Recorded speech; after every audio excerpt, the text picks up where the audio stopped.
अस्सलामुअलैकुम, नमस्ते, सत श्री अकाल। उम्मीद करता हूँ ठीक होंगे, खुश होंगे दोस्तों। जहाँ रहें खुश रहें, माँ बाप का ख्याल करें क्योंकि माँ बाप हैं तो सभी कुछ है। दोस्तों आज की हमारी वीडियो है अयोध्या राम मंदिर हिस्ट्री, राम मंदिर इनॉग्रेशन।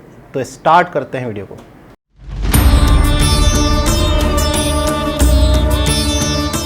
जय श्री राम दोस्तों, बस कुछ ही दिन में अयोध्या में प्रभु श्री राम के मंदिर की प्राण प्रतिष्ठा हो जाएगी। एक ऐसा दिन जिसका इंतजार 500 सालों से किया जा रहा था। एक ऐसा दिन जिसके इंतजार में न जाने कितनी पीढ़ियां खत्म हो गई। एक ऐसा दिन जिसकी लड़ाई में न जाने कितने लोगों ने अपनी जान गंवा दी। एक पल के लिए, बस एक पल के लिए जरा सोच कर देखिए, 16वीं शताब्दी में भी ऐसे लोग थे जिनका सपना था कि वो अयोध्या में राम मंदिर देखें। 18वीं शताब्दी में भी ऐसे लोग थे जो पहली बार राम मंदिर का हक पाने के लिए अदालत गए। आज से 150 साल पहले अयोध्या में लोगों ने राम मंदिर की लड़ाई में अपनी जान गंवाई। ऐसे भी लोग थे जिन्होंने अपनी लाइफ के 50 साल राम मंदिर के लिए कोर्ट की लड़ाई में बिता दिए। आज वो हमारे बीच नहीं है और वो ये दिन देख भी नहीं पाए। और एक आप और हम हैं जो अपने जीते जी इसी जीवन काल में अयोध्या में भगवान श्री राम का मंदिर देखने जा रहे हैं। उन प्रभु श्री राम का मंदिर जिसे आज से 492 साल पहले 1528 में वहशी बाबर ने गिरवा दिया। तो आज के इस प्रोग्राम में, आज के इस वीडियो में हम राम मंदिर के इन पूरे 500 साल के संघर्ष की कहानी आपको सुनाएंगे, ताकि आप ये जान सकें कि ये लड़ाई कितनी पुरानी है, इस संघर्ष के क्या मायने हैं। हम ये सब बताएंगे ताकि आप ये जान सकें कि सच्चाई की लड़ाई कोई रातों रात नहीं जीती जाती। इसके संघर्ष 2-4 साल तक नहीं चलते, बल्कि इसके लिए आपको सैकड़ों साल भी लड़ना पड़ सकता है। तो मेरी आप सबसे यही रिक्वेस्ट है, विनती है कि इस वीडियो को पूरा देखिए और अपने सर्कल में हर जानने वाले इंसान से इस वीडियो को शेयर करिए, ताकि वो ये जान पाए कि अयोध्या में भगवान श्री राम का मंदिर बनने के मायने क्या है। शुरू करते हैं दोस्तों। जय श्री राम। तो दोस्तों, ये हम सब जानते हैं कि बाबर ने साल 1528 में अयोध्या में भगवान श्री राम का मंदिर गिरवाकर वहां मस्जिद का निर्माण करवाया। लेकिन इसके पहले की बात कम लोग करते हैं, और वो बात यह है कि भगवान श्री राम के पुत्र कुश ने अयोध्या में श्री राम जी का मंदिर बनवाया। अकेले अयोध्या में सीताराम के 3000 मंदिर थे। कहा जाता है कि 5वीं शताब्दी ईसा पूर्व इनमें से कई मंदिरों की हालत खराब होने लगी। उसी दौरान उज्जैन के राजा विक्रमादित्य अयोध्या आए और उन्होंने यहाँ के कई मंदिरों को फिर से ठीक करवाया। आने वाले कई सालों तक ये मंदिर यूं ही वहां बने रहे। फिर 21 अप्रैल 1526 को बाबर और इब्राहिम लोदी के बीच युद्ध होता है। 1528 तक बाबर की सेना अयोध्या पहुंच जाती है। कहा जाता है कि तभी बाबर के कहने पर उनके सेनापति मीर बाकी ने उस मंदिर को तोड़वाकर उसकी जगह पर मस्जिद बनवाई, जिसे बाद में बाबरी मस्जिद के नाम से जाना गया। इसके बाद 150 साल बीत जाते हैं, कोई हलचल नहीं होती। ये वो दौर था जब भारत में मुगल शासन की जड़ें काफी गहरी थी।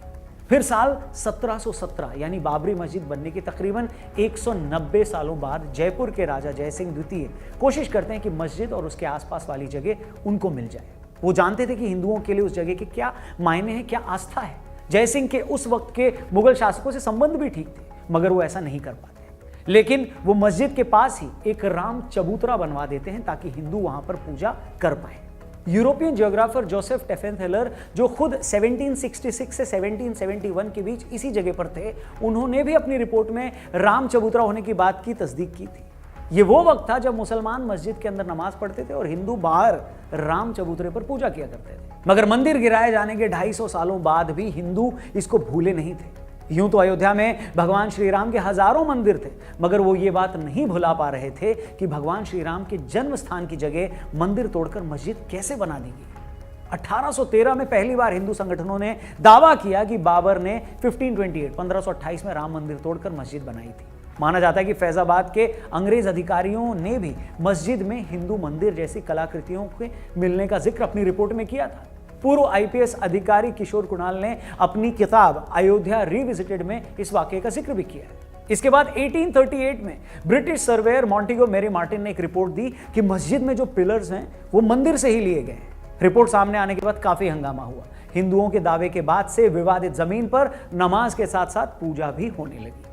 1853 में अवध के नवाब वाजिद अली शाह के समय पहली बार अयोध्या में सांप्रदायिक हिंसा हुई। इसके बाद भी 1855 तक हिंदू और मुसलमान एक ही जगह पूजा और नमाज अदा करते रहे। 1855 के बाद मुस्लिमों को मस्जिद में प्रवेश की इजाजत मिली, लेकिन हिंदू अंदर नहीं जा सकते थे। ऐसे में हिंदुओं ने मस्जिद के मुख्य गुंबद से 150 फीट दूर बनाए राम चबूतरे पर पूजा करनी शुरू कर दी। इसके बाद 1885 में, यानी आज से तकरीबन 138 साल पहले, यह मामला अदालत पहुंचा। उस वक्त निर्मोही अखाड़े के महंत रघुबर दास ने राम चबूतरे पर छतरी लगाने की अर्जी दी, जिसे अदालत ने ठुकरा दिया। मगर इस एक घटना से हमें यह पता चलता है कि निर्मोही अखाड़ा कब से राम मंदिर की लड़ाई लड़ रहा है। इसके बाद 1934 में अयोध्या में फिर दंगे होते हैं और इस दौरान बाबरी मस्जिद की एक दीवार टूट जाती है, जिसे बाद में फिर बनवा दिया जाता है, मगर वहां नमाज बंद हो जाती है। आप देख रहे हैं कि ये वो दौर था जब देश पर अंग्रेजों की हुकूमत थी। उस वक्त की कांग्रेस के एजेंडे में भी कहीं राम मंदिर नहीं था, न उस वक्त का संघ इतना मजबूत था, मगर देश की जनता, प्रभु राम के भक्त बाबर के मस्जिद बनवाने के 400 साल बाद भी अपने हक की लड़ाई लड़ रहे थे उस टाइम। वो भी तब जब न देश में अपनी सरकार थी, न मीडिया आजाद था, न धार्मिक संगठनों की कोई लामबंदी थी। सिर्फ और सिर्फ आम राम भक्तों का वो जुनून था, वो भक्ति थी, जो अपनी जान की बाजी लगाकर भी हर दिन श्री राम जी के मंदिर के लिए लड़ाई लड़ रहे थे। इस बीच आता है साल 1947, देश आजाद हो जाता है। उस वक्त तक मस्जिद सिर्फ शुक्रवार को ही खुलती थी और राम चबूतरे पर भगवान राम की मूर्ति थी, जहां लोग पूजा करते थे। देश आजाद होते ही लोग ये मानने लगे थे कि हमें आजादी मिल गई है तो अब राम मंदिर बन ही जाएगा, मगर उस वक्त के किसी बड़े कांग्रेसी नेता की बातों से ऐसा नहीं लगता कि वो राम मंदिर बनाने या उसकी लड़ाई को लेकर गंभीर थे। उल्टे 1949 में कुछ ऐसा हुआ जिसने बहुत सारे लोगों को हैरान कर दिया। 23 दिसंबर 1949 की सुबह विवादित ढांचे के अंदर से घंटियों की आवाज आने लगती है। पता लगता है कि वहां श्री राम जी की पूजा हो रही है। हिंदू पक्ष दावा करता है कि बीते रात अचानक मंदिर में प्रभु राम की मूर्ति प्रकट हो गई। मुस्लिम पक्ष कहता है कि मूर्ति को रात के अंधेरे में जबरन रखा। घटना की जानकारी मिलने के बाद दोनों पक्ष के लोग भारी तादाद में वहां जुटने लगते हैं। मामला इतना बढ़ जाता है कि बात उस वक्त के प्रधानमंत्री जवाहरलाल नेहरू के पास चली जाती है। वो डिस्ट्रिक्ट मजिस्ट्रेट के नायर को आदेश देते हैं कि मूर्ति को वहां से हटाकर पहले जैसी स्थिति बहाल की जाए, जिस पर के नायर हाथ खड़े कर देते हैं। उनका कहना था कि यहां इतनी भीड़ है कि अगर मूर्ति हटाई गई तो स्थिति बेकाबू हो जाएगी। वैसे भी एक बार वहां मूर्ति रख दी गई है तो कोई पुजारी मूर्ति को हटाने के लिए तैयार नहीं होगा। कहते हैं उसके बाद 27 दिसंबर को के नायर के पास दूसरी चिट्ठी आती है और उनसे फिर से वैसा ही करने के लिए कहा जाता है, जिसके जवाब में के नायर इस्तीफा दे देते हैं। मगर अपने इस्तीफे के साथ ही वो सरकार को यह सलाह देते हैं कि मूर्ति को हटाने की बजाय वहां जालीनुमा गेट लगा दिया जाए। कहते हैं नेहरू जी को यह बात पसंद आती है और वो ऐसा करने के लिए उन लोगों से कहते हैं और के नायर का इस्तीफा मंजूर नहीं करते। इसके बाद 1950 में हिंदू महासभा के वकील गोपाल विशारद ने फैजाबाद जिला अदालत में अर्जी दाखिल कर रामलला की मूर्ति की पूजा का अधिकार देने की मांग की। इसके बाद अगले 35 सालों तक हिंदू पक्ष और सुन्नी वक्फ बोर्ड अपने अपने तरीके से उस जगह को अपने हवाले करने का दावा अदालत में करते हैं, मगर कुछ होता नहीं। फिर 1980 में बीजेपी के सामने आने के बाद राम मंदिर आंदोलन को लेकर चीजें बदलने लगती है। ये वो वक्त था जब संघ, विश्व हिंदू परिषद और बीजेपी सभी अपने अपने तरीके से राम मंदिर आंदोलन को तेज करने में लग जाते हैं। 1984 में दिल्ली के विज्ञान भवन में एक कार्यक्रम करके ये लोग राम मंदिर के लिए सीतामढ़ी से अयोध्या तक रथ यात्रा निकालने का भी कार्यक्रम बनाते हैं, मगर 1984 में इंदिरा गांधी जी की हत्या के बाद ये कार्यक्रम टाल देते हैं। फिर आता है साल 1986। तब कुछ ऐसा होता है जिसके बाद राम मंदिर आंदोलन की पूरी दिशा ही बदल जाती है। आपको याद होगा शाबानो केस में जब सुप्रीम कोर्ट शाबानो के पति को उसे गुजारा भत्ता देने के लिए कहती है तो बहुत सारे मुस्लिम भड़क जाते हैं और उसे अपने मजहब के खिलाफ इस फैसले को मानते हैं। उस वक्त के प्रधानमंत्री राजीव गांधी मुसलमानों को खुश करने के लिए संसद में कानून लाकर सुप्रीम कोर्ट के उस फैसले को पलट देते हैं। राजीव गांधी जी के इस कदम से फिर हिंदू नाराज हो जाता है, वो इसे मुस्लिम तुष्टीकरण मानते हैं। इसके बाद राजीव गांधी जी हिंदुओं को खुश करने के लिए बाबरी मस्जिद का ताला खुलवाकर वहां पूजा अर्चना शुरू करवा दी। अब राजीव सरकार के इस फैसले से मुस्लिम नाराज हो जाते हैं और 6 फरवरी 1986 को मुस्लिम लीडर्स मिलते हैं और बाबरी मस्जिद एक्शन कमेटी बना देते हैं। इसके बाद के सालों की डिटेल में मैं ज्यादा नहीं जाऊंगा, मगर जो दर्शक हमारे नहीं जानते उन्हें मैं बता दूं कि इसके बाद के सालों में लाल कृष्ण आडवाणी जी सोमनाथ से अयोध्या के लिए 10,000 किलोमीटर की रथ यात्रा निकालते हैं। रथ यात्रा के दौरान बिहार के समस्तीपुर में आडवाणी जी को गिरफ्तार कर लिया जाता है। फिर जिस दिन अयोध्या में रथ यात्रा का समापन होना था उस दिन बहुत बड़ी संख्या में कार सेवक अयोध्या पहुंचकर विवादित ढांचे पर झंडा फहरा देते हैं। भीड़ को काबू करने की कोशिश में उस वक्त की मुलायम सरकार कार सेवकों पर गोलियां चलवा देती है, जिसमें कई कार सेवक शहीद हो जाते हैं। इसके बाद आता है वो दिन जिसे बहुत सारे लोग शौर्य दिवस और बहुत से लोग काला दिवस के तौर पर मनाते हैं। तारीख थी 6 दिसंबर 1992। 2 लाख कार सेवक अयोध्या पहुंच जाते हैं। उस वक्त कल्याण सिंह यूपी के मुख्यमंत्री थे और पीवी नरसिम्हा राव देश के प्रधानमंत्री। कहते हैं कार सेवकों के वहां पहुंचने से पहले कल्याण सिंह ने अदालत को यह भरोसा दिया था कि वो ढांचे को कोई नुकसान नहीं होने देंगे। साथ ही यह भी कहा जाता है कि कल्याण सिंह ने पुलिस को भी यह आदेश दिए थे कि वो भीड़ पर गोली न चलाए। लेकिन इतने सारे लोगों के वहां पहुंचने के बाद वही हुआ जो होना था।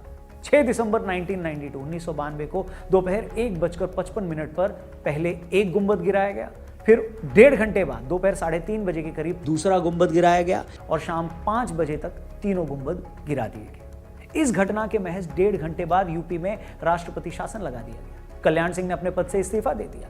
इसके बाद हुए दंगों में तकरीबन 1000 लोगों ने अपनी जानें गंवाई। मुंबई में हुए सांप्रदायिक दंगों में भी 900 लोगों ने अपनी जान गंवाई। इसके 7 साल बाद तक अदालत में इस मामले को लेकर शांति छाई रही, मगर 90 के दशक में बीजेपी के दोबारा केंद्र में आने के बाद तमाम हिंदू संगठन राम मंदिर आंदोलन को लेकर फिर से अति सक्रिय हो गए। पहले देश भर में चल रहे मामलों को एक जगह लाया गया। बाद के सालों में एएसआई को, आर्कियोलॉजिकल सर्वे ऑफ इंडिया को, इस मामले की जांच करने को कहा गया ताकि पता लगाया जा सके कि वहां पहले क्या था। एएसआई ने अपनी रिपोर्ट में यह साफ कह दिया कि जिस जगह विवादित ढांचा था उसके नीचे मिले अवशेषों से यह साबित होता है कि वहां पहले हिंदू मंदिर थे। एएसआई की ये रिपोर्ट ऐसा पहला साइंटिफिक फैक्ट था जिसके बाद यह सच में साबित हो रहा था कि वहां हिंदू मंदिर ही था। एएसआई की इसी रिपोर्ट को बेस बनाते हुए अदालत ने विवादित जमीन को राम जन्मभूमि ट्रस्ट, निर्मोही अखाड़ा और सुन्नी वक्फ बोर्ड में बराबर बांट दिया, मगर तीनों ही पक्ष अदालत के इस फैसले से सहमत नहीं होते। जिसके बाद 2011 में यह मामला सुप्रीम कोर्ट पहुंचता है, मगर वहां भी 7 सालों तक इसमें कोई सुनवाई नहीं होती। एक मीडिएशन पैनल बनाकर आपसी रजामंदी से मामले का हल निकालने की कोशिश होती है, और जब उससे भी कोई फैसला नहीं होता तो सुप्रीम कोर्ट मामले से जुड़े सारे दस्तावेजों का अंग्रेजी में ट्रांसलेशन करने को कहता है। फिर अगस्त 2019 में मामले से जुड़े सभी पक्षों की सुनवाई पूरी हो जाती है और उसी साल 9 नवंबर 2019 में सुप्रीम कोर्ट ये फैसला सुनाती है कि विवादित जमीन राम जन्मभूमि ट्रस्ट को दे दी जाए। फिर उसके बाद 5 फरवरी 2020 ट्रस्ट का गठन होता है और मंदिर निर्माण शुरू होता है। दोस्तों, 1528 में राम मंदिर गिराने के 492 सालों बाद उसी अयोध्या में प्रभु श्री राम की जन्मभूमि पर फिर से उनके मंदिर का निर्माण होने वाला है। मैं जानता हूं ये सारी कहानी बहुत से लोगों के लिए लंबी हो गई होगी, हो सकता है बीच में बहुतों को लगा होगा कि वीडियो बंद कर दें, लेकिन यकीन मानिए दोस्तों, इस वीडियो को बनाने का सिर्फ और सिर्फ एक मकसद था कि हम सभी लोग राम मंदिर के इस संघर्ष की पूरी कहानी जान पाएं। हम ये जान पाएं कि सच्चाई की लड़ाई में संघर्ष सिर्फ साल 2 साल नहीं या एक आधी पीढ़ी का ही नहीं, बल्कि सैकड़ों सालों का होता है। वरना कितने लोगों को पता होगा कि जिन प्रभु राम के मंदिर को लेकर आज हम गदगद हैं, उन्हीं प्रभु श्री राम के मंदिर को लेकर आज से 250 साल पहले राजा जय सिंह भी परेशान थे। जिस राम मंदिर के लिए हम बेचैन हैं, प्रभु श्री राम के उसी मंदिर के लिए आज से 250 साल पहले अयोध्या में हुए दंगों में लोगों ने अपनी जान गंवाई। जिस राम मंदिर के लिए हम इतने उत्सुक हैं, जिसकी कानूनी लड़ाई जीतकर हम इतने गदगद हैं, उसी राम मंदिर के लिए आज से 150 साल पहले 1885 में महंत रघुबर दास ने अदालत में पहली अर्जी लगाई थी। और आज जब प्रभु श्री राम का ये भव्य मंदिर बनकर तैयार है, तो हम ईश्वर से यही प्रार्थना करते हैं कि महंत रघुबर दास से लेकर अयोध्या के उन दंगों में मारे गए लोगों तक, गोधरा की ट्रेन में जिंदा जलाए गए संतों से लेकर भागलपुर, मुंबई और देश के किसी भी कोने में इस लड़ाई के लिए शहीद हुए तमाम भक्तों तक भी इस विजय का संदेश जरूर पहुंचाया जाए, ताकि वो भी ये जान सकें कि उनका बलिदान व्यर्थ नहीं गया, उनकी तपस्या जाया नहीं गई है। और आपसे भी मेरा यही अनुरोध रिक्वेस्ट है कि 22 जनवरी को जब आप अपने घर में भगवान श्री राम के नाम का एक दिया जलाएं, तो उन तमाम भक्तों को भी जरूर याद करें जिन्होंने इस सपने को सच करने में अपने जीवन की आहुति दी। बाकी अभी के लिए इतना ही। उम्मीद करते हैं राम मंदिर के संघर्ष की पूरी कहानी आप तक पहुंची होगी, और मैं चाहता हूं कि आप इस कहानी को और भी लोगों तक पहुंचाएं। ये वीडियो अगर आपको सही लगी हो तो प्लीज़ इसे और भी लोगों तक ज़रूर शेयर करें। हमारे चैनल को भी सब्सक्राइब जरूर करिएगा। फेसबुक पे देख रहे हैं तो पेज को ज़रूर लाइक करिएगा, और कमेंट सेक्शन में जय श्री राम ज़रूर लिखिएगा। जय हिंद।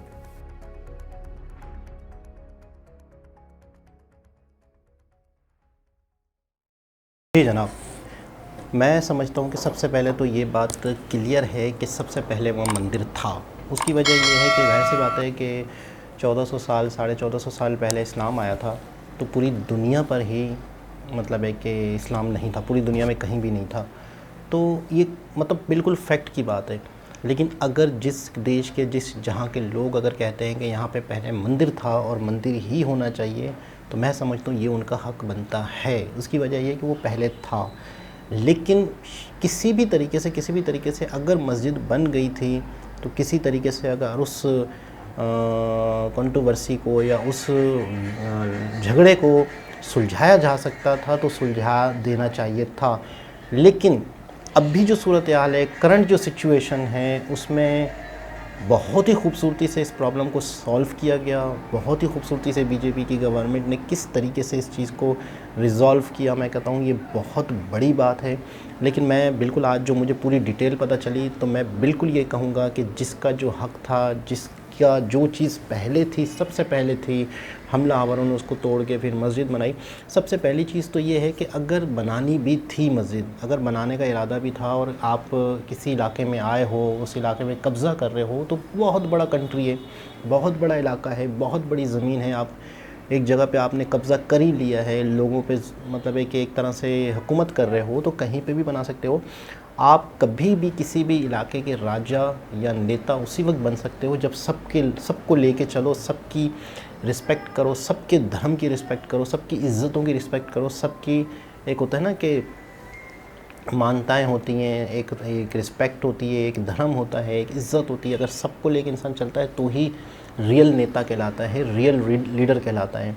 अगर आप किसी एक जाति पे जुल्म करोगे, या अगर आप किसी एक समुदाय पे जुल्म करोगे, या उनकी चीज़ों को, उनकी धार्मिक जगहों को तोड़ोगे, तो वो कभी भी आपको अपना नेता नहीं मानेंगे, कभी भी आपकी वो रिस्पेक्ट नहीं करेंगे। तो मैं समझता हूँ कि ऐसी ज़रूरत ही क्यों पेश आई बाबर को, ऐसा इशू ही क्यों पेश आया, ऐसी सोच ही क्यों पैदा हुई, मतलब वो क्या चाहते थे, क्या सोचते थे, क्या उनका मकसद था कि उसी जगह पर वो चीज़ बनाई गई।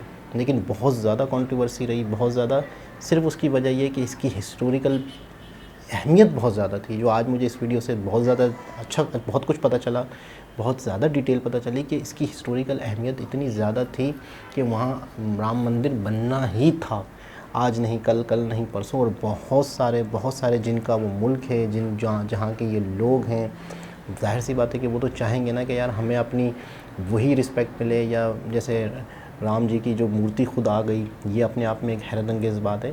तो कहीं ना कहीं बहुत सारी चीज़ें ऐसी होती हैं जो हमारी समझ से बाहर होती हैं, हमारी सोच से बाहर होती हैं। जब इंसान थोड़ा सा ना, मैं अक्सर सोचता हूँ कि ज़िंदगी की सारी प्रॉब्लम हल हो जाए अगर हम किसी की जगह पर अपने आप को रख के सोचें। एक इतना बेहतरीन फार्मूला है, इतना बेहतरीन फार्मूला है कि आप किसी को तकलीफ़ भी नहीं दोगे, किसी को बुरा भी नहीं कहोगे, अगर आप ये सोचोगे कि उसकी जगह मैं होता। मिसाल के तौर पे कि हम किसी की धार्मिक चीज़ों को तोड़ते हैं, हम किसी के धर्म को गलत कहते हैं, सेम यही चीज़ आप अपने ऊपर सोचो कि अगर कोई मेरे साथ इस तरह करे, अगर कोई मेरे धर्म को, मेरी मस्जिद को इस तरीके से तोड़े कि यार मेरी हज़ारों साल पुरानी मस्जिद बनी हुई है और उसको आके तोड़े, उनको गलत कहे, तो मेरे दिल पे क्या गुजरेगी। फिर चलो वहाँ पे मंदिर बन गया, मस्जिद की जगह पे बहुत पुरानी मस्जिद थी, वहाँ पे मंदिर बन गया, हज़ारों साल पुरानी मस्जिद थी, तो मैं सोचूंगा ना कि नहीं यार मेरी यहाँ मस्जिद थी, या यहाँ पर मतलब मस्जिद ही होनी चाहिए। तो हर शख्स अपने लेवल पे, अपने पॉइंट ऑफ व्यू से सोचता है, दूसरे के पॉइंट ऑफ व्यू से नहीं सोचता। वहीं पे गड़बड़ होती है, वहीं पे झगड़ा होता है, वहीं पे कंट्रोवर्सी होती है, वहीं पे लड़ाई झगड़े होते हैं, वहीं पर कत्ल व गारत होते हैं। अगर इंसान ठंडे दिमाग से अपने ऊपर लागू करके सोचे, सारी बात क्लियर हो जाएगी। कि इस वीडियो में भी मैं समझता हूँ कि अगर यही चीज़ शुरू से होती कि नहीं यार पहले क्या था, उनके दिल पे क्या गुजर रही होगी। जिस तरीके से हम अपने मज़हब को लेके एक कट्टर होते हैं, या सख्त होते हैं, या बहुत ज़्यादा पैशन रखते हैं, तो क्या दूसरा नहीं रखेगा?